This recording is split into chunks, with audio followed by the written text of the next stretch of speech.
Борисович, вот ваш опыт, то, что вы побывали в Сочи, то, что Анатолий Васильевич побывал в Сочи, может быть, нам поможет как-то, чтобы и наш город стал удобнее, комфортнее для людей с любой инвалидностью. Можно реплику?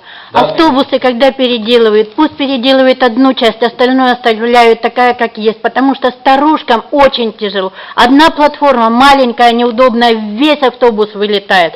Стоять 2 остановки, проехать стоя тяжело, поручней нет, ничего нет. То есть автобусы, которые для инвалидов, они неудобны для остальных людей. Надо что-то делать для этого. Это у тех, которые задняя часть как бы поднята, а передняя часть опущена для колясочников, да? Да, там сзади что-то настроено и все, чтобы поискали, ну там же разработчики с есть. этим симпатом по этому вопросу. И еще остановки, пусть вернут. Остановку Восточную утащили. Садик с инвалидами рядом, остановки нету. То есть на остановке тоже проедьте, посмотрите. Буду попозже. У нас отдельная работа держите в руках. с Василием Ивановичем в части паралимпийских игр. Вот о чем забыл еще рассказать. В части это закрытия.